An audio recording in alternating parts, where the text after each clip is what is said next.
Assalamualaikum warahmatullahi wabarakatuh. Perkenalkan, nama saya Deka Putra Wijaya dengan NIM 11121210086. Dan saya Dana Resmana dengan NIM 11121210098. Di sini kami akan menjelaskan tentang hukum administrasi negara dengan dosen pengampu Pak Edi Wahyudi. Pengertian dan istilah hukum administrasi negara. Administrasi negara merupakan suatu pengaturan kebijakan yang dilakukan oleh pemerintah atau aparatur negara supaya tujuan negara bisa tercapai dengan efektif dan efisien. Hukum administrasi negara adalah keseluruhan peraturan yang mengatur tentang aparatur pemerintahan dalam melakukan berbagai aktivitas atau tugas-tugas negara guna mencapai tujuan yang telah ditentukan. Istilah hukum administrasi negara. Ada berbagai istilah di dalam penyebutan hukum administrasi negara yang merupakan terjemahan dari administratif yang dikenal di negara Belanda. Sebagaimana kita ketahui bahwa Indonesia dahulu merupakan bekas jajahan Belanda, hingga hukum administrasi negara Indonesia merupakan terjemahan dari administratif Recht. Untuk menerjemahkan administrasi Recht dari hukum Belanda ini, para ahli hukum di Indonesia belum ada kata sepakat. Adapun ruang lingkup dari hukum administrasi negara adalah bertalian erat dengan tugas dan wewenang lembaga negara, baik dari tingkat pusat maupun daerah, perhubungan kekuasaan antar lembaga negara dan antar lembaga negara dengan warga masyarakat, serta memberikan jaminan perlindungan hukum kepada keduanya, yakni kepada warga masyarakat dan administrasi negara itu sendiri. Dalam perkembangan sekarang ini, dengan kecenderungan negara turut campur tangan dalam berbagai aspek kehidupan masyarakat, maka peranan hukum administrasi negara menjadi luas dan kompleks. Baik, saya akan menjelaskan poin yang ketiga dan keempat. Hukum tata negara dan hukum administrasi negara merupakan dua jenis hukum yang dapat dibedakan. Yakni hukum tata negara adalah mengatur negara dalam keadaan diam, sedangkan hukum administrasi negara mengatur negara dalam keadaan bergerak. Kemudian hubungan antara HTN dengan HAN, yaitu bahwa badan-badan kenegaraan memperoleh wewenang dari HTN, dan badan-badan kenegaraan itu menggunakan wewenangnya harus berdasarkan atau sesuai dengan HAN.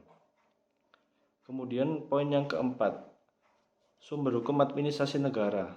Yang pertama, sumber hukum material. Sumber hukum material menurut Marbun dan Mahfud MD yang dimaksud adalah faktor-faktor yang ikut mempengaruhi isi dari aturan hukum. Kemudian yang kedua, sumber hukum formil. Sumber hukum formil yaitu berbagai bentuk aturan hukum yang ada. Sumber hukum administrasi negara dalam arti formal ini terdiri dari peraturan perundang-undangan, praktik administrasi negara atau hukum tidak tertulis. Kemudian subjek HAN. Subjek HAN dapat dikatakan bahwa subjek hukum dalam lapangan HAN adalah yang pertama, pegawai negeri. Yang dimaksud dengan pegawai negeri adalah mereka yang telah memenuhi syarat yang ditentukan dalam perundang-undangan yang berlaku.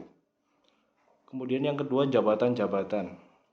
Jabatan adalah kedudukan yang menunjukkan tugas, tanggung jawab, wewenang, dan hak seseorang dalam rangka susunan atau suatu satuan organisasi. Kemudian jabatan publik, dinas-dinas publik, BUMN dan BUMD. Dinas dirumuskan sebagai sekelompok bagian organisasi yang secara khusus mengerjakan suatu tugas fungsional tertentu yang bersifat homogen. Dan BUMN atau BUMD adalah sama kedudukannya dengan jabatan atau dinas. Hanya saja BUMN dan BUMD ini lebih diarahkan pada tugas-tugas fungsional yang bukan saja menyelenggarakan kepentingan umum. Kemudian daerah swapraja dan daerah swatantra. Daerah swapraja dan swatantra ini adalah suatu kesatuan wilayah dalam organisasi negara yang karena kelahirannya disebabkan mungkin didasarkan atas hak swapraja yang diakui atau karena hak otonom yang diperolehnya. Sebagai kesatuan wilayah di dalam perkembangannya, ia berhak mengurus dan mengatur rumah tangganya sendiri dalam wilayah kekuasaan negara. Dengan haknya yang demikian itu, ia berkewajiban menyelenggarakan kepentingan umum. Dan yang terakhir, negara. Negara adalah organisasi dari sekumpulan rakyat yang mendiami wilayah tertentu dan diselenggarakan oleh pemerintah berdasarkan kedaulatan yang diperolehnya dan dimilikinya.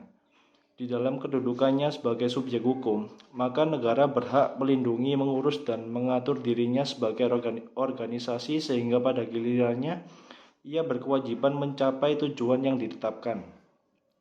Sebagai subjek hukum, maka sumber hak dan kewajibannya bersumber dari lapangan hukum publik, sehingga cakupannya luas dan menyeluruh dalam hal-hal yang menyangkut kepentingan umum. Sekian penjelasan materi hukum administrasi negara dari kami. Kurang lebihnya mohon maaf. Assalamualaikum warahmatullahi wabarakatuh. Terima kasih.